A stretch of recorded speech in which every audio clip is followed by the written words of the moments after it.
Bonjour à tous et bienvenue pour la semaine de la biophie, donc premier jour de la semaine de la biophie, qui portera sur le CM de Monsieur Bureau, qui porte sur tout ce qui est état de la matière, les solutions et tout ce qui est ébullition, la sublimation, vaporification, tout ça. Hop, on va voir ça en plusieurs rappels de cours et après entre deux vous aurez des exercices pour bien assimiler tout ça. Donc on est parti pour le rappel du cours sur les états de la matière et leur caractérisation. Et donc on va commencer avec l'état gazeux. Donc dans l'état gazeux, on a plusieurs formules dans le cours, vous en avez plein, plein, plein, plein, plein. Nous, on va revoir les formules qui sont les plus utilisées. Donc, c'est-à-dire, alors, on l'a pas mise en première, mais la loi d'Avogadro, PV égale nRT, ça, vraiment, le sang de l'artère. On l'utilise tout le temps. Quand vous ne savez pas quoi faire, PV égale nRT, la base. Donc avec ça, vous pouvez calculer les pressions, les volumes, les quantités de matière. Alors parfois, ça arrive de calculer les températures, mais c'est quand même assez rare. C'est plus souvent pression, volume et quantité de matière. Ok, petit rappel sur les unités, la pression est en pascal, donc ça, normalement, ça va. Le volume en mètres cubes, ça, attention, en général, les gens ils disent ah, volume c'est litre, bah non, mètres cubes. Formule du système international, donc unité du système international, c'est en mètres cubes. N, la quantité de matière en mol, R, c'est la constante, je sais plus son unité, mais c'est un truc un peu chelou. Et T en Kelvin, attention aussi, pas en degrés, mais en Kelvin. Donc R, c'est la constante, hein, elle vaut 8,314 ou 8,31, ça dépend de l'exo. Mais voilà, pression en pascal, volume en mètre cube, quantité de matière en mol et température en Kelvin. Et pour convertir de degrés en Kelvin, en fait, on fait 273 et on ajoute le nombre de degrés et on a la température en Kelvin. Après, on a quoi? On a donc PB est égal à PA moins ρGH, ou PB est égal à PA plus ρGH. Alors, en fait, c'est la même formule, hein. C'est juste que là, on a distingué quand on montait en altitude et quand on allait en profondeur. En fait, quand on monte en altitude, on va monter, donc on aura de moins en moins d'air, donc de moins en moins de matière au-dessus de nous. Donc, on aura une pression qui sera plus faible. Donc, c'est pour ça qu'on va enlever ρGH. Donc, ρG qui ne va pas changer, ρ pour l'air, ce sera toujours la même chose et G, ce sera toujours la constante de gravitation 9,81. Ce sera juste la hauteur qui va changer. Donc si on monte par exemple à 1000 mètres, eh ben, on enlève ρ, G fois 1000 mètres. Et là, on aura notre pression à l'altitude demandée. Pareil, en profondeur, on va descendre, donc en général, c'est l'exercice du plongeur qui va plonger sous l'eau à 10 mètres, 15 mètres, 20 mètres, etc. Et là, par contre, on va gagner en quantité au-dessus de notre tête, donc on va ajouter une pression. Donc là, c'est un plus. Donc voilà, retenez bien qu'on ajoute quand on va en profondeur et on enlève quand on va en altitude. Donc généralement, les exercices, c'est typiquement un alpiniste qui grimpe à 2500 mètres ou alors un plongeur qui plonge à 20 mètres sous l'eau. Voilà, puis après, c'est lié avec les poumons, la quantité de matière dans les poumons, est-ce qu'elle varie, est-ce qu'elle varie pas, le volume, tout ça. Donc très lié avec la formule d'Avogadro, PV égale nRT. Donc à bien savoir. Ça, c'est vraiment les deux formules essentielles à connaître. Après, on a tout ce qui est pression partielle ou volume partiel. Donc, pour calculer déjà une pression partielle, c'est quoi? Je ne l'ai pas remarqué, mais c'est PI est égal à FI fois P. Donc, P, c'est la pression totale. Et la pression partielle, donc on a calculé avec le FI, c'est la fraction molaire du gaz. Ok. Et donc, de ça, on peut en déduire de la formule d'Avogadro, PIV est égal à NIRT, ou PVI est égal à NIRT, selon qu'on va calculer la pression ou le volume. Alors attention, très attention, on l'a mis là, pas de PIVI égale NIRT. Parce que là, en fait, vous voyez, c'est juste une question d'équilibrage des I. On ne fait pas pression partielle fois volume partiel est égal à NIRT, parce qu'en fait, on ne peut pas multiplier deux choses partielles et de l'autre côté mettre qu'une seule chose partielle. Sinon, c'est pas équilibré, ça marche pas. Donc toujours un I de chaque côté de l'équation, et là, ce sera nickel. Voilà, après, des formules qui tombent un peu moins souvent, qui tombent plutôt sous forme de questions de cours, en fait. Donc, on a la pression cinétique qui est égale à NV sur 3 multiplié par MV carré. Donc, en fait, ce qu'il faut savoir, en général, ce que M. Bureau demande, c'est comment va varier la pression cinétique si, par exemple, on augmente N ou si on diminue V, un truc comme ça. Donc là, c'est juste un peu mathématique, quoi. Voilà, en augmentant N et V, donc T, parce que voilà, bah, du coup, la pression cinétique va augmenter. Par contre, si on augmente V carré, là, elle va aussi beaucoup augmenter. Mais si on baisse M, bah là, elle diminue. C'est juste des petits trucs comme ça à savoir. Pareil, la formule de l'énergie cinétique, elle sera jamais à calculer, mais il faudra un peu savoir comment ça marche. En général, la question, c'est l'énergie cinétique varie avec la pression. Bah là, vous mettez non. Pourquoi? parce que l'énergie cinétique, c'est égal à 3 demi multiplié par kT. 3 demi, bon ça c'est une constante, c'est un chiffre. K, pareil, c'est une constante. Et on a T, la température, qui elle varie. Donc en fait, l'énergie cinétique, elle va uniquement varier en fonction de la température. Ok? Donc c'est pour ça qu'on a mis EC ne dépend que de T. Important à savoir. Troisième formule, voilà, typiquement aussi dans les questions de cours, c'est la vitesse quadratique moyenne qui est égale à la racine de 3 fois RT sur M. Donc là, pareil que la formule de la pression cinétique, il faut savoir un peu comment ça varie si on touche à la température, etc. Et dernière formule qu'on a mis ici pour les gaz parfaits, c'est la loi de Henry. Alors celle-ci, par contre, elle est utilisée dans les exercices. Donc la loi de Henry, c'est la concentration partielle est égale à AIFIP. Alors là, particularité, je vous ai dit juste avant qu'on équilibrait les i dans l'équation. Ici, non. Parce que AI, c'est une constante en fait. C'est une constante qui va dépendre du gaz donné. On aura un AI pour l'oxygène, un AI pour le N2, un AI pour le CO2, mais c'est une constante pour chaque gaz donné. Donc là, bon, c'est une exception, on va dire. FIP, bon, FI fois P, c'est la pression partielle, hein, donc la fraction molaire FI du gaz multipliée par la pression totale qui me donnera au final la pression partielle. Et donc CI, c'est la concentration du gaz dans la solution qu'on veut. Ok, donc ça sera utilisé pour par exemple calculer la concentration de N2 dissous dans le sang de la personne. Ça, vous reverrez ça aussi dans les exercices après. Donc la loi de Henry aussi à bien connaître. Voilà, donc ça c'était toutes les formules pour les gaz parfaits. En général, dans les exercices, on vous met le gaz est considéré comme un gaz parfait ou autre chose. Même si vous ne savez pas, c'est qui considère que c'est gaz parfait. Donc ça, on garde dans notre tête. Après, on a pour les gaz réels d'autres formules que le prof donne dans son cours, donc notamment la formule de la loi de Van der Waals, qui est, donc en gros, c'est l'équivalent de PV égale nRT, mais avec le gaz réel. Donc c'est la pression expirée plus pi multiplié par le volume moins le N multiplié par le covolume B est égal à nRT. Alors ça, pareil, formule qu'on n'appliquera pas, mais qu'on doit connaître quand même, a été tombée une année en PASSES, en 2018, je crois, où en fait il redonnait carrément la formule et il demandait de savoir comment ça variait.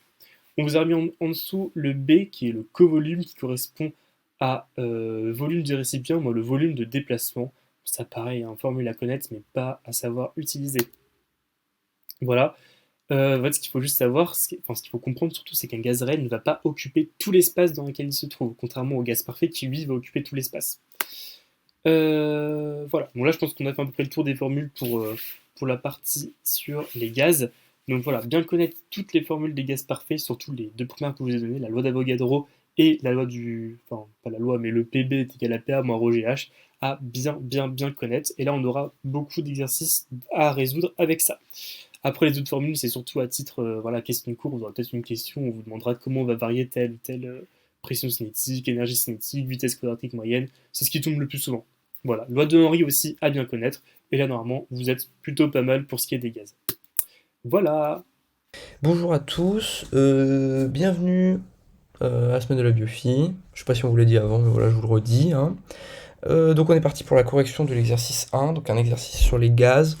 Le cours est fait par bureau. Nous en passé ça tombait beaucoup. Enfin ça tombait beaucoup, ça tombait tous les ans, on avait toujours 3-4 questions dessus, donc vous aurez sans doute un peu la même chose, peut-être des questions plus simples, sans doute pas plus compliquées, ça c'est je pense.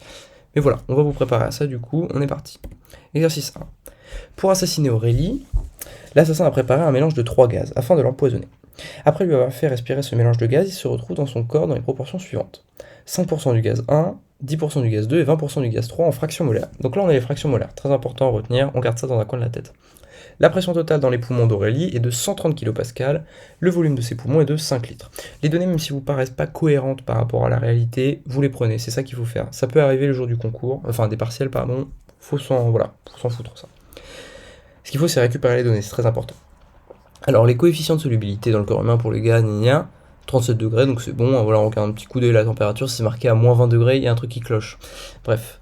Sont les suivants, 3,10 puissance moins 4 mol par litre par ATM pour le 1, 1,10 moins 3 pour le 2, et 7,10 moins 4 pour le 3. Ça paraît cohérent aussi. Enfin, voilà, vous verrez avec l'entraînement, les 10 moins 4, 10 moins 3, c'est normal. Ok, on est parti. Ah, il y a des petites... voilà, c'est pas moi qui ai fait le diapo, hein, je suis pas chef. OS1, mais plus maintenant. C'est la vie. Bon, voilà, drink me not poison, vous avez compris. Donc on a 3 questions. Calculer les pressions partielles, la concentration des gaz et le nombre de moles de chaque gaz dans les poumons. C'est pas très compliqué, c'est des rappels de formules, juste c'est pour s'entraîner à taper sur sa calculette. Normalement, vous devriez pas avoir trop de difficultés à le faire. C'est important vraiment de maîtriser ça, c'est les bases. Ok, petit, je découvre avec vous. Ok, on est parti. Du coup, question 1, calculer les pressions partielles P1, P2 et P3. Est-ce que vous voyez, la mise en page est pas folle, hein. C'est normal, c'est pas moi qui l'ai fait. Non, je déconne. Enfin non, je déconne pas, mais voilà, c'est pour ça, j'étais meilleur chef Corélie. Bref, on est parti. PI égale FI fois P. Ça, c'est une formule qu'il faut connaître. La pression partielle d'un gaz est égale à sa fraction molaire, c'est-à-dire à sa représentativité dans le volume total fois la pression totale. Voilà, on a 20% de ce gaz-là, donc c'est 20%, 0,2 fois la pression totale. Donc là, c'est le cas pour le gaz 3. Donc, on applique cette formule, PI égale FI fois P. Donc, on connaît les fractions molaires, c'est écrit. On connaît la pression totale, 130 000 pascal. On n'a donc plus qu'à remplacer dans les formules, et du coup, on va pouvoir voir les trois pressions partielles. Donc pour P1, on fait F1 fois P tot, donc c'est-à-dire F1 0,05, donc 0,05 fois 130 000, ça fait 6500 pascal. Vous pouvez laisser en kilopascal, vous aurez juste un résultat en kilopascal, donc vous aurez 6,5 kilopascal. Ça revient au même. Hein. Ce qu'il faut, c'est juste être à l'aise avec les unités. Donc 6500 pascal en pression partielle pour le premier gaz. Pour le deuxième gaz, 0,1 fois 130 000, 13 000 pascal ou 13 kilopascal. Et pour le troisième gaz, F3 fois P tot, ça fait P3 égale 0,2 fois 130 000. Ça fait donc 26 000 pascal ou 26 kilopascal. Voilà, donc ça c'est une question assez basique, il faut savoir la faire absolument. Voilà, je pense qu'il n'y a pas grand chose d'autre à rajouter, c'est une petite formule, vous avez toutes les valeurs, toutes les données, rien de très compliqué, vous n'avez même pas besoin d'utiliser les coefficients de solubilité, tout ça, donc pour l'instant vraiment c'est carré, ça se passe assez bien.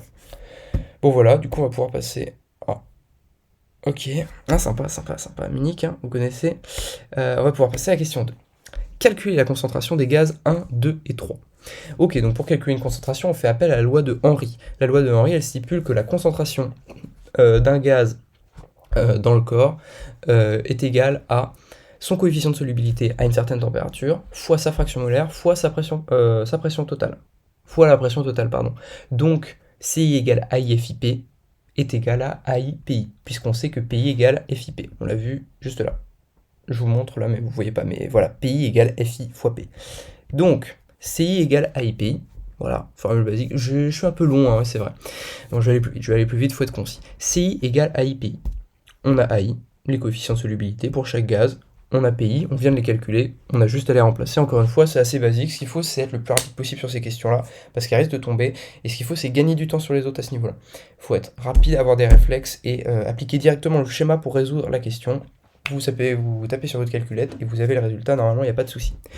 Donc, voilà, comme c'est écrit, on vient de calculer les PI, on nous donne les coefficients de solubilité, ils sont exprimés en ATM, et donc on doit convertir, voilà, attention, petit piège, les pressions en ATM. Alors c'est écrit NO, NO, je vais rajouter un petit S, hein, on n'a rien vu, c'est entre nous, voilà, nos PI en ATM. On sait, donc ça, très important à connaître, une atmosphère est égale à 101 300 pascal, donc 1,013, 10 puissance 5 pascal, ou 101,3 kPa, si vous voulez un peu flex, voilà, entre biophiles, bref. P1 égale 6500 pascal. Donc on fait 6500 ou 6,5 10 puissance 3 divisé par 1,013 10 puissance 5 pour avoir du coup en gros le nombre d'atmosphères qui équivaut à 6500 pascal. Donc c'est pas beaucoup. En gros ça fait 6,4% d'atmosphère, donc 0,064 atmosphères. En fait on les convertit pour avoir une solubilité des dimensions dans notre équation, puisqu'on a un coefficient de solubilité en mol par litre par ATM. Et donc puisqu'on a des ATM, on n'a pas les valeurs pour les kilopascals, tout ça, et c'est un peu compliqué de changer les choses. Donc ce qu'on fait, c'est qu'on convertit les pressions en atmosphères, comme ça, le calcul est fait. Des atmosphères par des atmosphères, ça fait des mols par litre, on a bien une concentration. Je suis long, je suis désolé, mais j'essaie de vous faire comprendre, j'espère que vous avez compris. Donc là, on a 0,064 ATM pour le gaz 1, 0,128, donc on a fait 13 000 divisé par 101 000, voilà, 0,128 ATM pour la P2, et pour P3, on a fait 26 000 divisé par 101 300, et ça fait 0,26 atmosphères. Voilà, donc on a les PI. On a donc les PI dans les bonnes unités, c'est très important. On a les coefficients de solubilité, on n'a plus qu'à multiplier l'un par l'autre. C1 égale A1 fois P1. A1, 3-10-4 fois 0,064, c'était bien ça? Voilà, 3-10-4, 1, 2, 10-3, et 7, 10-4, ok. Youp, on revient. Youp. Hop. Donc 3 10 moins 4 fois 0, 0,64. Du coup, on multiplie l'un par l'autre. Bon, là, j'ai pas ma calculette, mais ça... Bon, je vais faire confiance au résultat. Donc ça fait 1,92 fois 10 puissance moins 5 mol par litre. Donc c'est une concentration réaliste dans le sang. Voilà, pas grand chose d'autre à dire. Enfin, vu la pression partielle des gaz, c'est réaliste, il n'y a pas de problème. Pour le deuxième gaz, C2 égale A2 fois P2. A2 est égal à 1,210-3 fois 0,128 en atmosphère. Donc, l'un par l'autre, ça fait 1,536 fois 10 puissance moins 4 mol par litre. Donc encore une fois, ça semble cohérent. Plus élevé que le gaz 1 au niveau des concentrations, c'est logique, puisque la pression partielle est plus grande, il n'y a pas de problème. Et pour la C3, elle doit être encore plus grande, du coup, donc 7 fois 10 puissance moins 4, A3, fois 0,257, P3, ça nous donne C3, qui est égal à... Bon, ils ont charrié un peu là, ils auraient pu mettre 1,8. 1,8 fois 10 puissance moins 4 mol par litre. Je crois que c'est moi qui ai corrigé en plus, du coup je dis un peu n'importe quoi. Bon, c'est pas très grave. Donc 1,8, 10 moins 4. Tout est cohérent, voilà, pas de souci. Question basique. Hein. Encore une fois, ça, vous devez vraiment savoir faire, ça doit être automatique dans votre tête. Là, vraiment, j'ai parlé, voilà, on prend 5 minutes pour résoudre la question, mais normalement, ça vous prend 20 secondes pour chaque gaz. Allez, 1 minute à tout craquer, mais pas plus. Ok ? Bon, voilà, ça c'est pas trop compliqué, on va passer du coup... Enfin, voilà, le petit piège, c'est convertir les choses en ATM, sinon on se retrouve avec des trucs, c'est n'importe quoi. Ok, super, on va passer à la question 3. Ok, pas mal, pas mal. Je rigole peu, hein, j'imagine que vous c'est pareil. Bon, bref. Ok. Calculer le nombre de moles de chaque gaz dans les poumons. Ok, donc là, on est dans les poumons. Les poumons, on les considère comme des enceintes fermées. Donc on n'utilise pas la loi de Henry, parce que la loi de Henry, elle s'applique pour les fluides corporels. Enfin, pour les fluides, et du coup, par exemple, pour le sang. Donc les volumes de dissolution corporelle. Enfin, l'eau, tout ça, enfin, tous les fluides qu'on a dans le corps. Pour les poumons, en fait, c'est considéré comme une enceinte d'air. Donc une enceinte d'air, on utilise PV égale nRT. Ok ? Ça, dans vos têtes. Poumon, PV égale nRT, ça commence par la même lettre, voilà. Corps, CI égale AIFIP, voilà. Je sais pas si ça aide, mais voilà, faut y penser. Poumon, PV égale nRT. Donc là, on cherche le nombre de moles total. Enfin, le nombre de moles total d'abord, pour ensuite faire le nombre de moles de chaque gaz. Donc PV égale nRT, on a P, on a V, on a R et on a T, hein, qui change pas. Enfin, R change pas, et T, bah... Voilà, on l'a. Donc on a tout ce qu'il faut pour calculer la quantité de matière totale dans les poumons. Donc c'est ce qu'on fait. PV sur RT égale N. P, on a vu dans l'énoncé que c'était 130 kPa la pression dans les poumons, donc 130 fois 10 puissance 3, on convertit en pascal, c'est ça qui est important, fois V, donc le volume des poumons, on a dit que c'était 5 litres. Donc là, attention, on met en unité du système international, donc on passe en mètres cubes.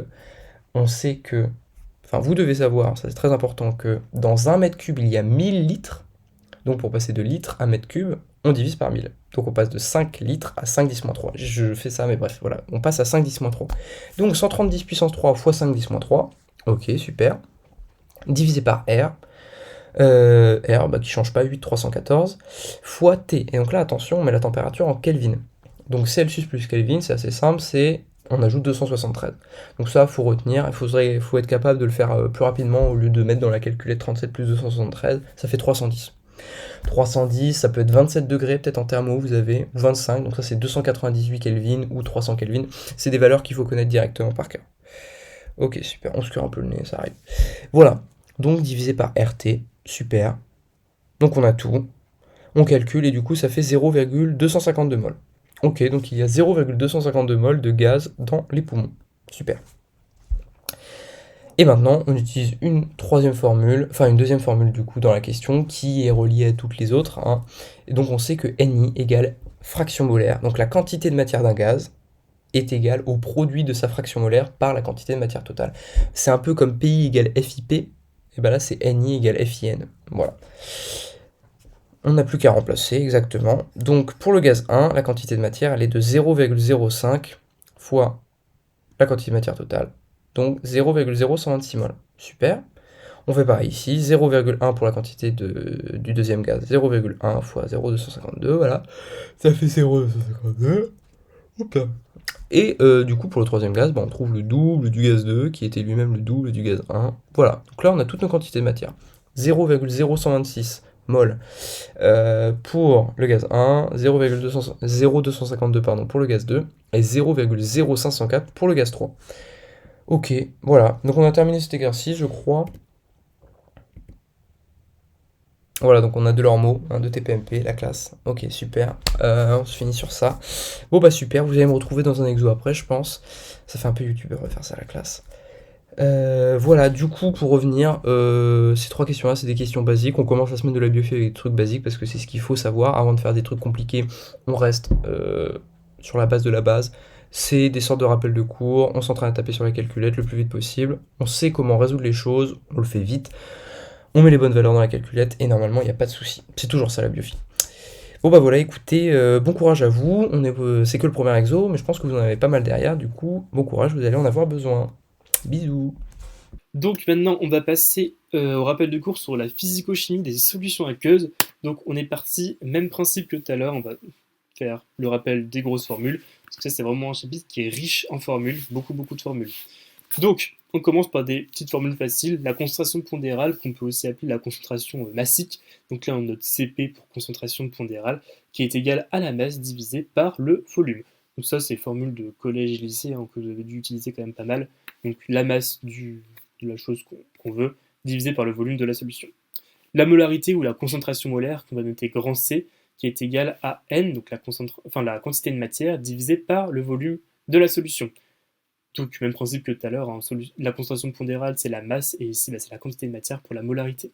On peut aussi la calculer en faisant la concentration pondérale divisée par la masse molaire. Ça, c'est une formule qui est très importante à connaître, parce qu'en général, dans les exos, on vous donnera une concentration en grammes par litre, et en fait, dans l'exercice, il faudra le convertir en mol par litre pour pouvoir utiliser les formules. Donc, C est égal à Cp divisé par la masse molaire, important à connaître ça. Plus. La concentration équivalente, donc Cec est égal à la concentration molaire, donc la molarité, multipliée par la valence en valeur absolue. Donc c'est-à-dire que si vous avez un ion type Cl-, la valence, donc c'est le moins, en fait le moins c'est pour dire moins 1, donc en valeur absolue c'est juste un 1. Donc c'est 1 fois la concentration molaire. Donc, pour le coup ça ne change pas grand-chose. Puis pareil, si vous avez du SO4 de moins, la valence c'est 2 moins, en valeur absolue c'est juste un 2. Donc on multiplie par 2 la concentration molaire. Ok. Concentration osmolaire. Donc ça, c'est ce qu'on appelle l'osmolarité. Donc ça va être la somme de toutes les concentrations molaires des ions en solution. Donc, par exemple, si vous avez du Na+, et du Cl-, vous faites la somme des concentrations du Na+, et du Cl-, et vous obtenez l'osmolarité, qu'on note oméga. Le petit W, là, c'est le oméga. Voilà, donc ça, formule de base à connaître aussi. La force ionique, qu'on note mu, qui est égale donc, à 1,5 de la somme des CIZI carré. Donc, qu'est-ce que c'est que cette formule barbare? On l'a vu en Arma il y a quelques semaines à peu près. Donc, vous allez faire 1,5. Hop, après, vous allez ouvrir une parenthèse et vous allez mettre toutes les concentrations des ions que vous avez calculés dans la solution. Par exemple, du Na+, du Cl-, du SO4 de moins, du calcium, peu importe. Toutes ces concentrations-là multipliées par leur valence au carré. Donc, par exemple, SO4 de moins, la valence c'est 2, parce que 2 moins, donc la valence c'est 2 moins, comme au carré, ça fait 4. Donc on fait la concentration du SO4 de moins multipliée par sa valence. Après on fait plus, et on enchaîne avec toutes les concentrations et leur valence, et on obtiendra la force ionique. Hop. Après, autre formule de l'abaissement cryoscopique, donc on a delta θ est égal à Kc fois oméga. Donc Kc, c'est une constante qu'on vous donnera, et oméga, c'est l'osmolarité qu'on a vu tout à l'heure. Et donc ça nous donnera l'abaissement cryoscopique. Donc voilà, pour l'élévation du point d'ébullition, on remplacera Kc par Ke, qui est en fait la constante du point d'ébullition. Et ces constantes-là, elles seront toujours données, et elles seront dépendantes de la solution à laquelle on a affaire. Donc en général, c'est de l'eau. Voilà. Alors, activité d'une solution et coefficient d'activité. Donc ça, c'est deux formules qui sont liées. En fait, l'activité, c'est l'osmolarité multipliée par le coefficient d'activité. Et ce coefficient d'activité, on le calcule comme gamma est égal à 10 exposant moins 1,5 multiplié par zi au carré multiplié par la racine de mu. Et mu, c'est la force ionique qu'on avait tout à l'heure, qu'on calcule en faisant 1,5 de la somme des CI zi carré. Voilà, et en fait, on va d'abord calculer ce coefficient d'activité qui va être spécifique pour chaque ion. Ça, j'insiste dessus, hein. Il va être spécifique pour chaque ion. Par contre, la force unique, elle est pour toute la solution. Donc, bien attention à ça. Coefficient d'activité spécifique pour chaque ion. Donc, par exemple, on va calculer le coefficient d'activité pour le Na+. Donc, plus, ça va être égal à 10 puissance moins 1,5 multiplié par 1 au carré. Donc, ça va être toujours 1 multiplié par la force unique de la solution. Et on aura notre coefficient. Par contre, pour le SO4 de moins, bah là, la balance, elle change, hein, c'est plus 1, mais 2, donc ce sera multiplié par 2 au carré, qui fait 4, et par la racine demi, et on aura quelque chose de différent. Et après, on remet ce gamma dans la formule de l'activité, où on fera l'osmolarité totale de la solution multipliée par le coefficient d'activité de l'ion en question. Ok. Et ce coefficient est égal à 1 pour une molécule neutre. Donc le glucose, l'urée, etc. Ça c'est neutre. Tout ce qui n'est pas chargé, c'est neutre. Ok. Ça, c'est des formules qui sont très très très importantes à connaître, qui vous serviront pareil pour la plupart des exercices sur cette partie de chapitre, donc très important à connaître. Après, on en a deux autres, donc le degré de dissociation et la constante d'équilibre. Donc le degré de dissociation, on note alpha. Dans 99% des exercices, il sera donné. On dira alpha est égal à 0,3, etc. Donc en fait, c'est comment la molécule va se dissocier en solution. Et en fait, si elle est égale à 0,3, par exemple, si alpha égale 0,3, c'est que la molécule va se dissocier à 30% en fait. En fait, il y a une partie qui va rester en solide ionique et l'autre partie qui se dissociera en solution. Donc on calcule en faisant CD divisé par CI. Voilà, la constante d'équilibre qu'on note grand K. Voilà, c'est une formule qui paraît très compliquée, mais en fait, elle est très simple. C'est la concentration c'est le produit de la concentration des produits élevés à leur, leur coefficient stoichiométrique. Par exemple, là, vous avez grand X, donc la concentration d'un des produits, et en puissance, ça va mettre son coefficient stoichiométrique. Si c'est 1 dans l'équation en question, on ne mettra rien. Si c'est 2, on mettra un 2, etc., etc. Et ça, on va le diviser par le produit des concentrations des réactifs. Donc là, on note A et B. Parce que vous savez, dans le schéma d'une réaction, c'est A plus B qui nous donne X plus Y, etc. Et les petits A, petit B, petit X, petit Y en puissance, c'est les coefficients stoichiométriques. Donc voilà, et donc ça c'est une constante qui dépend de chaque réaction. Ok.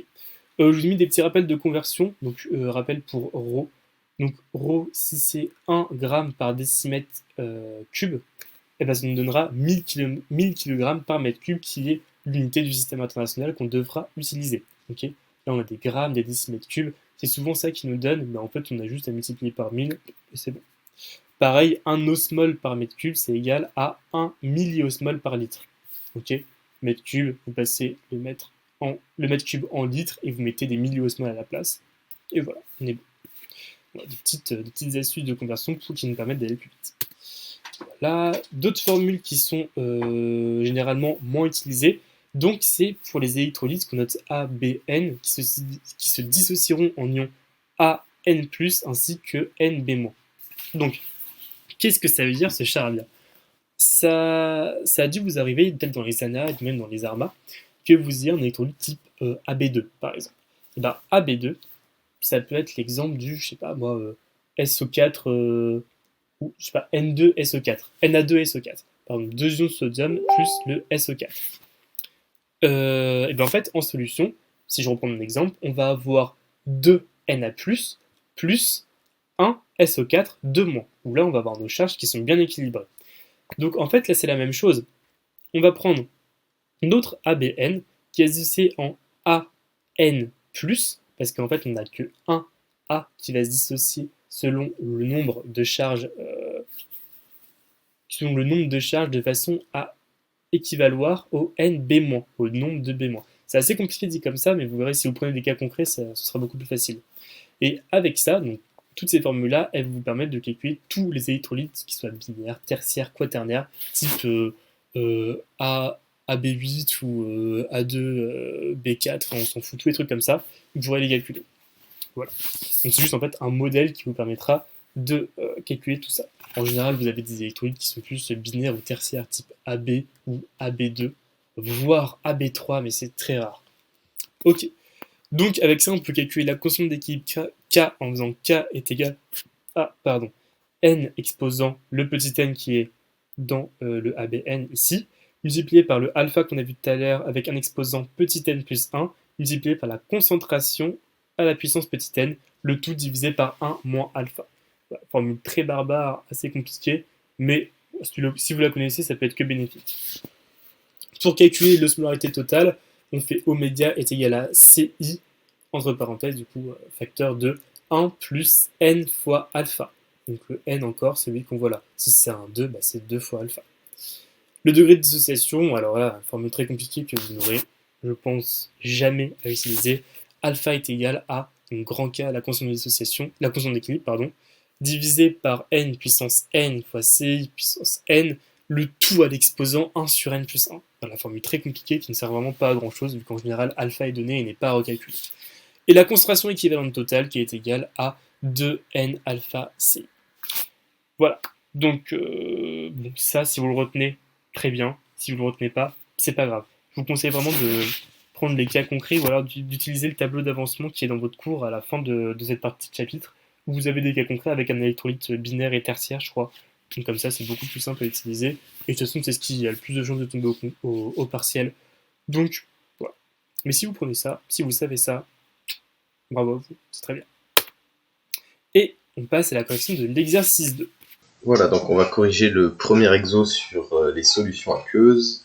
Donc, je vous laisse mon magnifique énoncé. Donc, pour tuer Aurélie, le meurtrier a préparé dans un récipient un verre à moutarde de solution de H2SO4, qui est de l'acide sulfurique, à 3 mol par litre, donc bien concentré. Histoire de rendre cette solution encore plus violente, il ajoute 10 g d'acide nitrique HNO3. Donc, voilà l'acide nitrique. Pour finir, il essaye de dissimuler le petit goût citronné de la solution un poil acide avec 5 morceaux de sucre. Et il dilue le tout en ajoutant 1,5 litre d'eau. Dans les données, on a quoi? On a le volume d'un verre à moutarde, on a les masses molaires, de l'acide nitrique, du glucose, on a le volume du sang d'Aurélie qui nous servira plus tard, et la concentration H+, dans son sang. Donc, déjà, en quoi nos entités vont se dissocier? Le H2SO4, l'acide sulfurique, on sait qu'il va se dissocier en SO4 et en 2H+, puisque c'est un acide, il va perdre ses H+, et l'acide nitrique, c'est la même chose, il va perdre son H+, donc il va se dissocier en H+, et en NO3-. Donc voilà les trois molécules, le SO4, le H2SO4 ici, et le HNO3 ici, et le glucose ici. Question 1. Calculer la molarité de l'acide nitrique dans la solution finale. On commence donc par calculer la quantité de matière. Donc la quantité de matière, c'est la masse sur la masse molaire. La masse d'acide nitrique, on nous dit dans l'énoncé qu'on a 10 grammes. Et dans les données, on a la masse molaire de l'acide nitrique, donc en grammes par mol. On a des grammes sur des grammes par mol. Les grammes s'annulent, on a 1 sur mol moins 1. Donc on arrive à des mols. Donc on a donc des mols, donc 10 sur 63, ce qui est égal à 0,159 mol.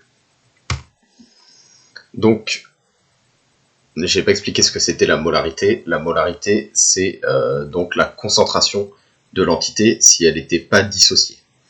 Donc on obtient le nombre de moles d'acide nitrique que l'on va diluer dans la solution finale. Pour avoir sa molarité, on utilise donc C.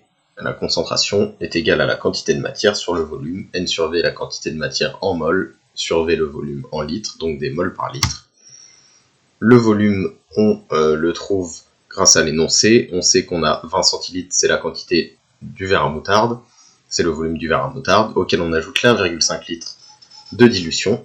On a donc V égale 1,5 plus 0,2, ce qui est égal à 1,7 litres. On fait donc notre petit calcul, on a 0,159 sur 1,7, ce qui est égal à 0,093 mol par litre. Question 2. Calculer l'osmolarité totale de la solution finale, la concentration équivalente totale, ainsi que l'osmolarité efficace. L'osmolarité totale d'abord. Pour obtenir l'osmolarité totale, il faut d'abord calculer l'osmolarité de chaque soluté, pour ensuite pouvoir les additionner. D'abord l'osmolarité de l'ion H+. Alors, on calcule d'abord sa quantité de matière, qu'on divisera après par le volume pour avoir la concentration. Donc la quantité de matière, c'est pas compliqué, c'est C fois V, c'est la concentration fois volume. Donc 2, parce qu'on va avoir 2 ions H+, par mol de H2SO4. 3, c'est les 3 mols par litre, donc c'est la concentration, c'est C. Et V, c'est le volume, 0,2. Donc là, on a les ions H+, libérés par le H2SO4. Donc on a la quantité de matière dans le H2SO4. Et auquel on ajoute les ions H+, du HNO3. HNO3, on avait déjà calculé sa concentration, c'est 10 sur 63.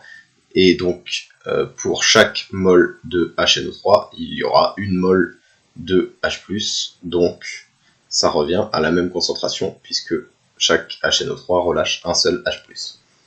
Donc, on additionne tout ça, et on trouve 1,359 mol. Donc, j'ai bien remis de ne pas oublier le facteur 2, parce que chaque molécule de H2SO4 libère 2 ions H+, donc ce facteur 2 est très important. Donc, l'osmolarité, toujours N sur V, c'est égal à 1,359 sur 1,7, ce qui nous donne 0,799 osmoles par litre. Pour le NO3-, on l'a déjà calculé, c'est pareil que le HNO3, c'est 0,093 osmoles par litre. Pour le SO4-, c'est pas compliqué, on fait d'abord C fois V pour avoir la quantité de matière, que l'on divise par le volume final. Donc, on fait directement, on calcule directement N et V, qui sont ici dans cette formule. Et donc, on va avoir 3 pour les 3 moles par litre, fois 0,2 pour le verre à moutarde, que l'on divise par 1,7, qui est notre volume final. On a donc 0,353 osmoles par litre. Et pour l'osmolarité du glucose, on a 6 fois 5, parce qu'on a 5 morceaux de sucre qui font chacun 6 grammes, donc 30 grammes de sucre. Et pour avoir la quantité de matière, on a petit m sur grand M, donc 30 grammes sur 180 kg masse molaire. On trouve 0,167 mol, soit l'osmolarité égale N sur V égale 0,167 sur 1,7. C'est égal à 0,098 osmoles par litre. L'osmolarité totale est donc la somme de tout ça, 0,79, ici c'est 79, c'est une petite erreur, plus 0,093, plus 0,353, plus 0,98, ce qui est égal à 1,343 osmoles par litre. Pour la concentration équivalente totale, c'est le nombre de moles de l'ion fois la valence de l'ion, fois la valeur absolue de la valence de l'ion. C'est donc pondéré par le nombre de charges. C'est la concentration équivalente totale, c'est la somme de chaque ion pondéré par la valeur absolue de sa charge, soit concentration équivalente totale égale la somme des ZI, de la valeur absolue de ZI. ZI, c'est la charge de l'ion I, fois l'osmolarité de l'ion I. Et donc la somme, on additionne tout ça, donc une fois 0,799 pour les ions H+, plus une fois 0,093, plus 2 fois 0,353, plus 0 fois 0,098, puisque le glucose n'a pas de charge, donc il a une charge de 0, donc il ne compte pas dans la concentration équivalente totale, et on trouve une concentration équivalente totale à 1,598 équivalent par litre. Pour l'osmolarité efficace, donc j'ai remis ici des petits rappels sur des milieux isotoniques, hypertoniques, hypotoniques. L'osmolarité efficace, c'est défini comme l'osmolarité totale moins l'osmolarité de l'urée moins l'osmolarité du glucose. Donc l'osmolarité totale ici, c'est 1,343, moins on a ici que le glucose, donc 0,098, ce qui est égal à 1,245 osmoles par litre. Question 3. Si le tueur réussit à injecter la totalité de la solution finale en intraveineuse à Aurélie, quelle sera la concentration en ion H+ dans son sang? On négligera les systèmes tampons de l'organisme. Donc on utilise la loi des dilutions, soit donc CF, la concentration finale, égale C1 fois V1, plus C2 fois V2, sur V1 plus V2. On a donc 1,7 fois 0,799, qui est donc la concentration en H+, qu'on lui injecte, plus 5, c'est le volume dans son sang, fois le volume de son sang, pardon, fois 0,04 fois 10-3, donc ça c'est la concentration en H+, de son sang, qu'on divise par le volume total, soit 5 plus 1,7, puisque 5 le volume de son sang de base, plus 1,7 le volume qu'on injecte. On a donc 0,0203 mol par litre. Voilà, c'est tout pour moi. Bon, du coup, rebonjour à tous. On passe à la correction de l'exercice 3. Il y a eu quelqu'un entre les deux. Mais il est moins bien que moi, vous avez capté de toute façon. Bref, nous sommes partis pour la correction de l'exercice 3. Petite sucette, la classe. Exercice 3, sur les solutions aqueuses. Un chapitre important, un peu compliqué sans doute pour vous à appréhender.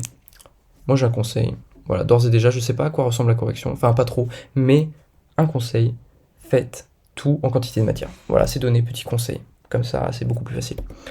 Ok, on est parti. Vraiment. Vraiment. C'est vraiment le cas. Allez, du coup, exercice 1, déterminer la concentration de K+. Ah, mais on n'a pas l'énoncé. Ah voilà, super. Si.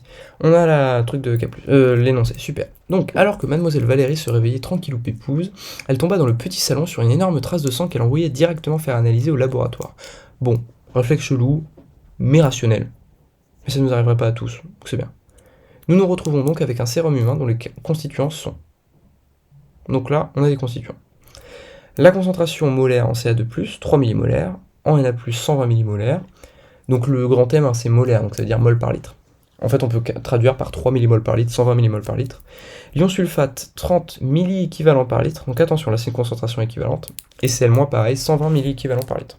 Ok, d'accord. Donc malheureusement, on a perdu la concentration équivalente de potassium. Quel dommage. Vraiment, je pense que vous êtes déçus aussi. Hein. Du coup, vous allez la récupérer avec moi. Allez, on est parti, la classe. Vraiment. Ouais, vraiment. Ok. Déterminer la concentration de K+. On est parti. Donc qu'est-ce qu'on nous met ici? Voilà, donc là ce qui est important de comprendre, c'est que si on a perdu les ions K+, eh ben on peut les retrouver puisqu'on a toutes les autres concentrations. En effet, on sait que voilà, dans une solution voilà, normale, on a un principe d'électroneutralité. On ne peut pas avoir plus de cations que d'anions. Ni d'anions que de cations, vous avez compris. Donc ici, on sait que la concentration équivalente totale en anions est égale à celle en cations. Voilà. Donc c'est marqué ici, attention, les concentrations Na+, et Ca2+, ne sont pas équivalentes. Donc là, ce qu'il va falloir, c'est convertir les concentrations qui sont en millimolaires en milli-équivalents par litre. Donc pour le Na+, ça change rien plus, puisque la valence est de 1. Voilà. Par contre, pour le Ca2+, comme la valence est de 2, on va multiplier par 2. Parce qu'on sait que la concentration équivalente est égale à la concentration molaire, osmolaire, fois sa valence. Le Ca2+, c'est 2. Du coup, on fait 3 fois 2, ça nous donne 6 milli-équivalents par litre. C'est un peu spartiate la correction, mais voilà, j'essaie de vous expliquer. Donc on se retrouve avec toutes les concentrations en milli-équivalents par litre, c'est super. On sait que pour les anions, on a 30 plus 120 milli-équivalents par litre. Donc 30, je sais plus ce que c'est, ça va être le... 30 c'est le sulfate et 120 c'est le chlorure, donc on a 150 milli-équivalents par litre pour la concentration équivalente totale d'anions. Pour la concentration équivalente totale en cation, on a 120 milli-équivalents par litre de sodium et 6 équivalents par litre d'ion calcium. Donc on a 126 en tout, et on sait que ça doit être respecté des deux côtés au niveau des charges, donc on doit avoir aussi 150 milli-équivalents par litre. Donc là, pardon. Entre 126 et 150, voilà, on fait une petite soustraction, on obtient 24. Donc là, il n'y a pas d'unité, c'est pas... Bon, bref, voilà. Ce qu'il faut comprendre, c'est que là, la concentration en K+, elle est égale à 150 moins 126 milli-équivalents par litre, soit une concentration équivalente de 24 milli-équivalents par litre pour le potassium. Et là, du coup, comme la valence de l'ion potassium, elle est égale à 1, et ben c'est aussi la concentration osmolaire. Donc il y a aussi 24 milliosmoles de K+. Voilà, tout simple. Question assez basique, d'accord? Donc là, il nous manquait une inconnue. Ce qu'il faut, c'est faire le lien. Il faut l'électroneutralité. On fait des sommes de milli-équivalents, enfin d'équivalence, de concentration équivalente. On soustrait l'une à l'autre pour avoir la valeur manquante. Voilà. Voilà, donc ça, c'est assez carré. Super, on passe à la question 2. Question 2, calculer la force ionique de la solution. Bon, vas-y, on est parti. Faut connaître la formule. Donc la formule, avant toute chose, faut la connaître. Hein. Vas-y, là, tu la récites là. C'est chelou hein, de regarder un point vert en webcam. Bon, du coup, la formule, c'est mu égale 1/2 de la somme des concentrations fois leur valence au carré. D'accord? Donc, petit type, ça peut aussi être 1/2 de, entre parenthèses, fraction, n fois z carré sur v. C'est la même chose. Moi, je parle beaucoup en quantité de matière, je crois que tu l'as compris juste avant. Vous l'avez compris, pardon. Ok, on est parti. Donc, définition, voilà, la force ionique. Super. Ok, donc on remet tout d'abord les concentrations en millimoles par litre. Super. Donc, SO4 voilà. Donc, pour le Ca2+, on remet comme c'était. Le Na+, était déjà donné comme ça. Le K+, on l'avait déjà, 24 millimolaires. Enfin, c'est ce qu'on vient de calculer, pardon. Le Cl-, il était donné en milli-équivalent, mais la valence est de 1, donc c'est la même chose. Et le SO4 de moins, attention, on avait donné 30 milliéquivalents par litre. Là, la balance est de 2, on divise par 2. Donc on passe à 15 millimolaires. Super. Donc on a tout. Donc là on a des concentrations, donc pas besoin d'utiliser quantité matière, c'est directement donné, c'est assez simple. Donc on applique ensuite la formule. Oh, ils se sont pas fait chier au niveau de la mise en page. Bon, du coup ça fait 0,5 fois 2 au carré fois 3. Donc 3 c'est la concentration en calcium, fois 2 au carré, sa valence au carré, plus 1 au carré fois 120, le sodium, sa valence au carré fois la concentration, plus 2 au carré fois 15, alors c'est plutôt moins 2 au carré, bon ça donne la même chose, mais c'est moins 2 au carré, parce que la valence du sodium c'est moins 2, mais on utilise toujours la valeur absolue. Voilà, donc moins 2 au carré fois 15, plus en soi moins 1 au carré fois 120, plus 1 au carré fois 24. En soi, le 1 au carré, vous le savez dans votre formule, enfin dans votre calculette, vous ne mettez pas 1 au carré, hein, vous mettez juste 15. Non, vous mettez plus, par exemple, 120. Au lieu de mettre 120 fois 1 au carré, vous mettez 120. Ça sert à rien, c'est juste facteur d'erreur. Vous allez vous tromper, mettre 120 fois 2 au carré, ou 12 fois 1 au carré. Enfin bref, vous allez vous tromper. Ce qu'il faut, c'est être concis et rapide dans ces calculs. Donc, on applique la formule, voilà. Et on obtient du coup une force ionique de 168 millimoles par litre. Voilà, super. Donc là, ce qu'il faut, c'est connaître sa formule, remettre les choses en millimoles par litre, ou en mol par litre, enfin comme vous voulez. Ce qu'il faut, c'est les convertir tous dans les mêmes unités, du mol ou du millimol par litre, et on multiplie par les valences au carré, et voilà, hein, c'est bueno, normalement vous avez tout ce qu'il faut. Super. Allez, bonne réponse, bah voilà la classe, on a la bonne réponse, vous l'avez trouvé aussi, bah rien. Trop bon, hein, c'est tout. Bref, question 3. Calculer l'activité osmotique des ions Cl- et de K+. Ok, des ions Cl- et K+, c'est pas très bien formulé ça, hein. Non je déconne, pensez bien. Ok, question 3, du coup ce qu'il nous faut c'est l'activité. Ouh là là là là, voilà. Donc l'activité c'est quoi? C'est la concentration de l'ion fois l'activité osmotique d'un ion, c'est la concentration de cet ion fois l'activité de la solution. Le coefficient d'activité osmotique, pardon. Et le coefficient d'activité osmotique, on sait que c'est 10 puissance moins 1/2 fois z au carré fois racine carrée de la force unique de la solution. Parce que là, c'est marqué log de 10 fois coefficient. Nous, du coup, on le met à la puissance, enfin, on enlève le log, du coup, on rajoute 10 puissance de l'autre côté. Donc, le coefficient d'activité osmotique, c'est 10 puissance moins 1/2 fois z carré fois racine de mu. Ok, on multiplie par l'osmolarité de l'ion et on aura, du coup, les activités osmotiques. Donc, là, super, donc on calcule le coefficient d'activité osmotique. Pour l'ion Cl-, comme pour l'ion K+, puisque c'est des ions monovalents de même valence, donc rien ne change, le Z est le même, il est égal à 1, mu ne change pas, moins 1/2 non plus. Donc le coefficient d'activité osmotique pour ces deux ions-là, il est de 0,62. Ok, c'est compris entre 0 et 1, donc il n'y a pas de problème, dans le calcul, enfin c'est cohérent. Si vous trouvez un truc de 2,3, là il y a un problème. 0,62, c'est cohérent, il n'y a pas de souci. Voilà, ici on impose l'unité de la force ionique dans la formule, elle doit être absolument en mol par litre. On met racine de 0,168. On s'amuse pas à mettre racine de 168. Sinon vous allez trouver des trucs pas bons, quoi, vraiment pas bons. Qui seront peut-être dans les pièges des QCM. Du coup vous allez cocher, vous allez vous dire oh c'est bien, je trouve les réponses et tout. Et ça se trouve ce sera des questions dépendantes et vous allez tomber 3 fois dans le panneau. Donc attention, on met en mol par litre. Super, du coup l'activité en Cl-, elle est égale à 0,62, le coefficient, fois son osmolarité, 120. Bon, super, ça fait 74,4 millimoles par litre. On est tous très contents de le savoir, honnêtement. Là, ça a refait ma soirée, perso. Voilà, ma soirée est refaite, bref. Super, donc on a l'activité de l'ion, enfin des ions Cl-. On a une solution, super. On fait pareil pour le potassium. Donc 0,62, ça change pas. Le coefficient d'activité ne change pas. Les valences sont les mêmes. Donc 0,62 fois l'osmolarité du K+, 24. Là, on peut mettre en millimol, c'est pas très grave. On trouvera juste un résultat en millimol. Si on avait mis 0,12...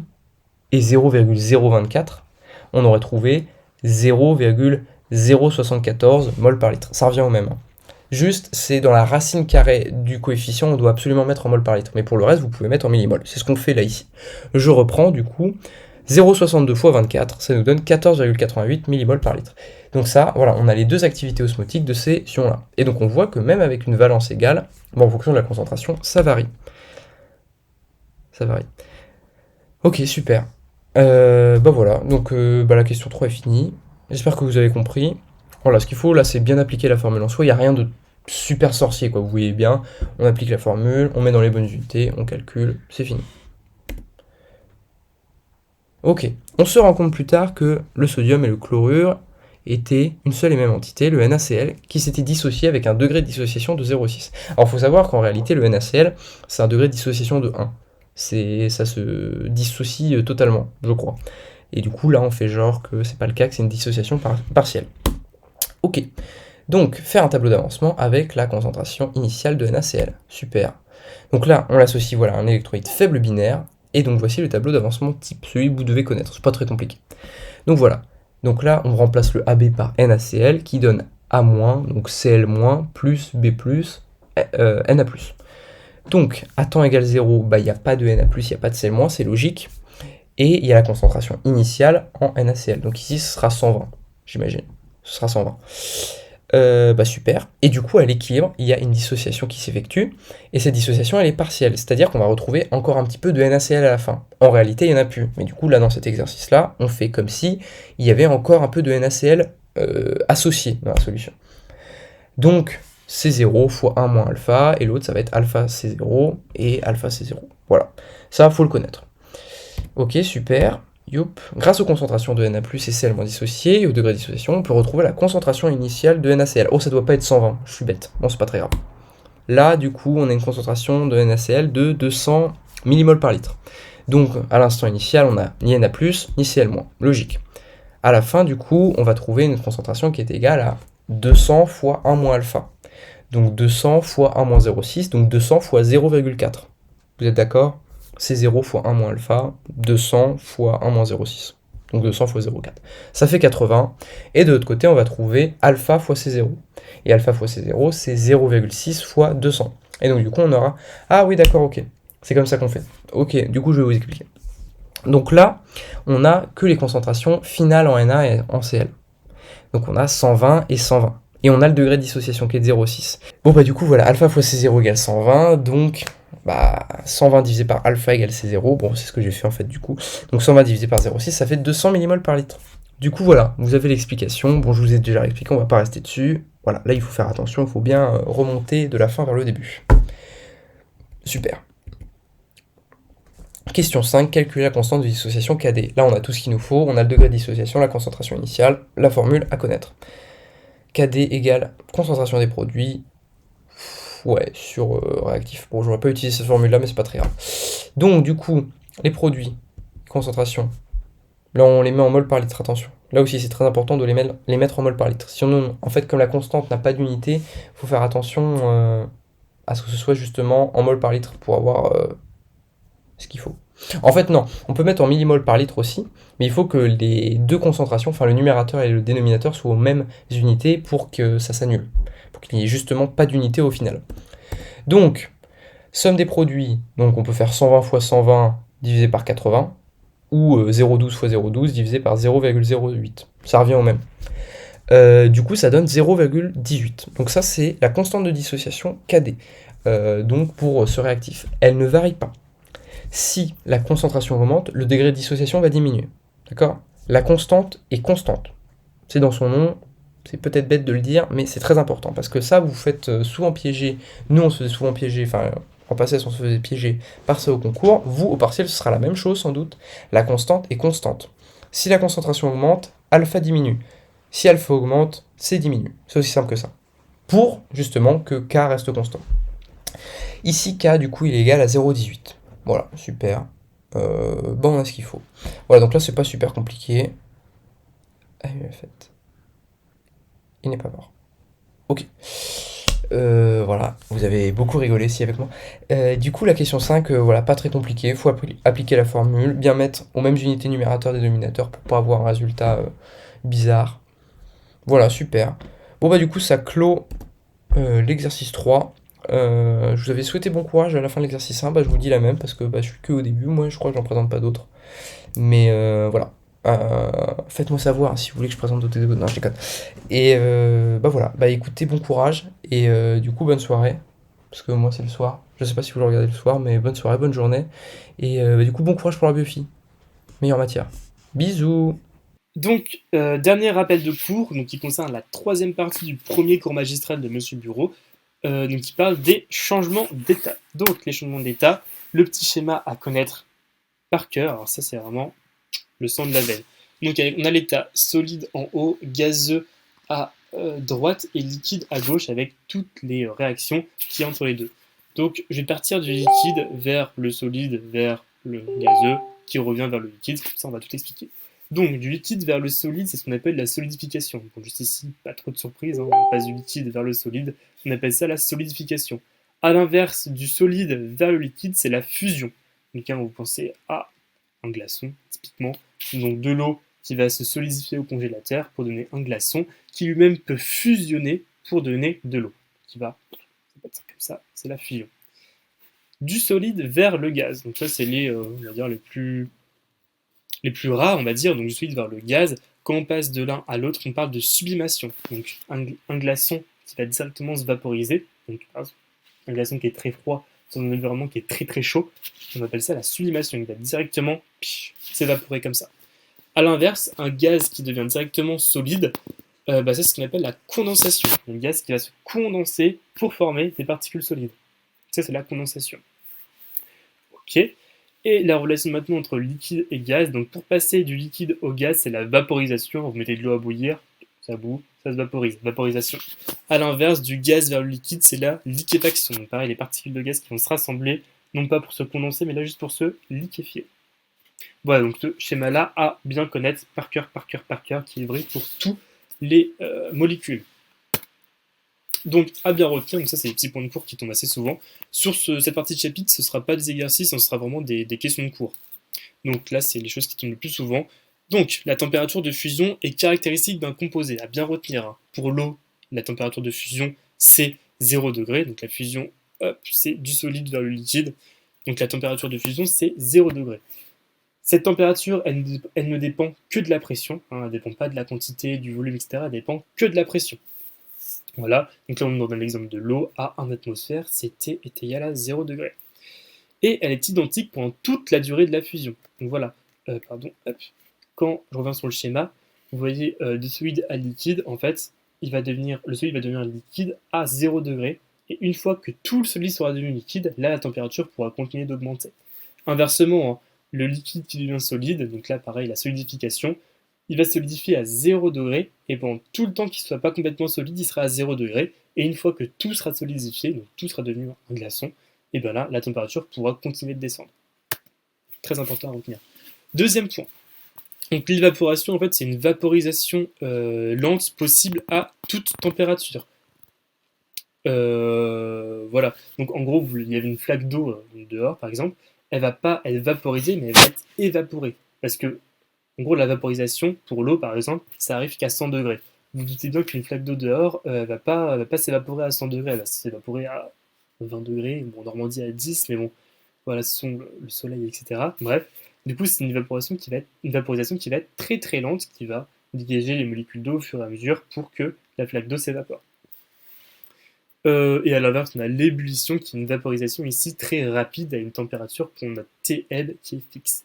Je reviens juste au-dessus sur la vitesse d'évaporation qu'on note, donc vitesse d'évaporation c'est dN sur dt, c'est pas à retenir, qui vaut KSPS facteur de 1 moins HR, avec HR qui est le degré d'hygrométrie qu'on note. HR est égal à PO sur PS.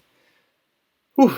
Alors ça, on ne va pas les calculer, mais comme tout à l'heure dans le premier appel de cours, c'est à connaître. On va vous dire par exemple, est-ce que la vitesse d'évaporation elle sera plus rapide si on augmente la surface? Et bien là oui, en augmentant la surface qui est notée S ici, et ben on va augmenter la vitesse d'évaporation. Et donc le degré d'hygrométrie en général il sera donné dans l'énoncé si on vous demande de le calculer, même si je crois que c'est jamais arrivé. Donc voilà. L'ébullition, on a vu ça tout à l'heure. Donc Tm est caractéristique du liquide et dépend de la pression. Si la pression augmente, alors la température d'ébullition augmente. Et si l'altitude augmente, donc la pression diminue, donc la température d'ébullition diminue. Donc ça pareil, des petites variations à bien connaître dans les questions de cours, ça peut tomber. Pendant l'ébullition, la pression est égale à la pression de vapeur saturante qu'on note PS. Donc c'est la pression pour laquelle il y a un équilibre entre l'état liquide et l'état gazeux. Ça pareil, c'est un petit point de cours. Les diagrammes. Donc, dans le cours, M. Bureau vous donne deux diagrammes, le cas général et le cas de l'eau. Donc ça, bien faire la distinction. Est-ce qu'on vous parle de l'eau ou est-ce qu'on vous parle d'autre chose? Parce que là, ça va pas être pareil. la courbe plutôt qui sépare l'état solide et l'état liquide, dans le cas général, elle va être, vous voyez bien l'allure qu'elle a, hein, elle fait comme ça. Hop. Et donc du coup, par exemple, si on dit qu'on a une certaine température et qu'on est encore à l'état solide, mais vous voyez juste à la jonction de l'état liquide, et qu'on nous dit je descends de pression, toc toc toc toc toc toc toc toc toc, j'arrive assez vite dans les gaz. Que en fait, dans le cas de l'eau, la droite entre solide et liquide, elle fait beaucoup plus comme ça, vous voyez. Enfin, elle est vraiment pas... enfin, ça c'est le cas général, ça c'est l'eau. Donc vous voyez, c'est pas tout à fait pareil. Et en vous donnant les mêmes conditions que le cas général, bah, vous serez peut-être pas dans le même état du corps. Ok. Attention, ça c'est bien les diagrammes de corps pur. Quand vous êtes dans des corps, par exemple dans de l'eau salée ou quelque chose, ce ne sera pas les mêmes choses. Autre chose à retenir, le point triple, donc, qui est noté T sur le schéma, en fait, c'est là où les trois états coexistent. Donc pour l'eau, ce point triple, il atteint une température de 0,01 degré et 0,006 atmosphère. Donc attention, Monsieur Bureau peut vous mettre dans un point de cours, le point triple est atteint à tant de Kelvin, mais en fait, ce nombre de Kelvin correspond au bon nombre de degrés. Donc là, faites attention à faire la conversion si jamais on vous donne ça. Voilà, je crois que c'est tout pour les rappels de cours. Voilà. Après, on passe au QCM de correction. Donc, c'est tout pour moi. Donc, je vous souhaite bon courage pour la suite de cette semaine. Salut! Bonjour à tous, je m'appelle Raphaël et je suis co-tuteur en L2 médecine. Je vais vous présenter la correction des QCM sur les changements d'état. Donc en fait on a la question 1, du coup question 1, on a commencé, vous aviez vu normalement le sujet. La température de fusion TF est caractéristique d'un composé. Donc ça c'est totalement vrai, c'est à retenir, c'est-à-dire en fait que chaque composé possède sa température de fusion. Moi j'avais toujours du mal à comprendre le fait caractéristique et tout, c'était un peu confus, mais bon, chaque composé a sa propre température de fusion, c'est à connaître, et voilà. Pendant l'étape de fusion, le mélange en équilibre, liquide plus solide, fond à une température qui diminue progressivement. Attention, là pendant un changement d'état, la chaleur apportée est consommée par le changement d'état de façon à ne pas pouvoir élever la température. Donc cette transformation se fait toujours à une température constante. Donc là on peut voir dans le schéma, comme vous voyez ici, de B à C, en fait en ordonnée on va avoir la température et en abscisse on va avoir la chaleur. Et donc du coup on peut voir qu'entre B et C, lors du changement d'état, on a du coup une température qui est totalement constante. Donc ça aussi c'est à retenir, changement d'état, température constante. Mais la chaleur peut varier justement pour équilibrer la température. On peut rencontrer un retard à la fusion. Donc ça par contre, jamais au grand jamais de retard à la fusion. Il peut y avoir des retards à la solidification, mais un retard à la fusion, jamais au grand jamais. Attention, c'est un piège récurrent. Donc du coup, je vous conseille vraiment de retenir un retard à la solidification. La chaleur latente de vaporisation élevée correspond à la quantité de chaleur nécessaire pour faire passer 1 kg d'un corps de l'état liquide à la vapeur. La question comme ça, elle paraît un peu barbare, mais c'est des QCM, en fait, ils vont juste réécrire toujours la même chose de la même manière. Chaleur latente de vaporisation, c'est un peu comme la chaleur de vaporisation. Latente, c'est vraiment des mots un petit peu chiants pour que ça ait l'air compliqué alors que ça l'est pas tant que ça. Quantité de chaleur nécessaire pour faire passer 1 kg d'un corps de l'état liquide à la vapeur. Bon, c'est la définition officielle. Je vous conseille pas de retenir la définition parce qu'ils vont la réécrire de la même manière à chaque fois et ils vont pas la changer en fait. Mais par contre, ils font des petits pièges de temps en temps comme on l'a fait juste ici pour vous montrer. C'est qu'en fait, c'est pour faire passer 1 gramme et non 1 kilogramme d'un corps de l'état liquide à la vapeur. Donc du coup vraiment je vous conseille cette phrase, ça sera toujours la même et à force de la lire vous allez la retenir de toute façon, mais vraiment faire attention, le coup du kilogramme vraiment ça change, il y a souvent des pièges là-dessus et aussi souvent tu vois ils vous disent la vaporisation c'est de la liquide à la vapeur et ils pourraient vous mettre par exemple de l'état liquide à l'état solide, ce qui est faux parce que l'état liquide à l'état solide c'est une solidification, d'accord ? Lors de l'ébullition, la pression à laquelle bout le corps correspond à la pression de vapeur saturante. Du coup c'est totalement vrai, cette vapeur saturante du coup elle est caractéristique du liquide et elle dépend de la température. Comme la température de fusion, caractéristique d'un composé, la pression de vapeur saturante, caractéristique du liquide, dépend de sa température. D'accord ? Donc du coup les bonnes réponses étaient A et E. On va passer à la question 2. Du coup, question 2. Dans le cas de l'eau, lorsque la pression augmente, le système tend vers la liquéfaction. Du coup, pour s'aider à comprendre ce genre de questions, on utilise ce schéma. Je vous conseille vraiment de le retenir. Vous l'accrochez quelque part, quelque chose, parce que si vous le retenez, ça va vous empêcher d'apprendre beaucoup de choses de façon littéraire. C'est hyper chiant. Donc, utilisez ce schéma. Donc là, on vous dit la pression augmente, cela favorise la liquéfaction. Donc on est d'accord que du coup, la liquéfaction, c'est le passage du coup gaz à la vapeur. Et donc du coup, en fait, lorsque la pression va augmenter, donc vous regardez quand vous êtes au niveau du gaz, la pression augmente, tac, on se retrouve au niveau du liquide. Donc ça favorise la liquéfaction. D'accord ? Pareil, si on vous dit par exemple, favorise la solidification. Solidification, passage du liquide au solide. Donc qu'est-ce qui peut favoriser la solidification ici ? Une baisse de température. Qu'est-ce qui peut favoriser la vaporisation ? Donc le passage du liquide au gaz, une baisse de pression. Okay, donc vous voyez que tout vraiment ce genre de questions est explicable par ce schéma ici présent. Donc je vous conseille de le retenir. Dans un cas général, plus la pression et la température augmentent, plus on tend vers la solidification. Donc là, vous reprenez votre schéma, pareil, vous voyez la pression augmente. La pression augmente, la température augmente, et là du coup on va tendre vraiment vers l'endroit du liquide. Donc du coup on peut se dire que c'est totalement faux, et du coup que voilà, on va plutôt tendre vers la liquéfaction. On obtient un point triple, AT est égal à 0,01 degré et P égale 0,006 atm. Donc ça aussi c'est une question assez récurrente. Donc là pour le coup le point triple, vous voyez que là il est sur ce schéma là. Mais bon, le point triple, c'est quand même quelque chose qui se retient à 0,006 atm. Là, on a rajouté un petit 0. Mais en gros, là, la question, elle est un peu tatillonne, mais c'est juste pour vous montrer que c'est très très important de le connaître parce que ils font des questions tout le temps dessus. Et par contre, de temps en temps, ils vont vous dire « Ah, attention, P est égal à 0,01 atm » ou « T est égal à 0,006 degrés ». Il faut faire attention à ne pas échanger les chiffres en prenant un petit moyen mémotechnique. Moi, je me souviens que je faisais la barre du T qui ressemble au 1. Donc, du coup, T est égal à 0,0 T et 1 degré.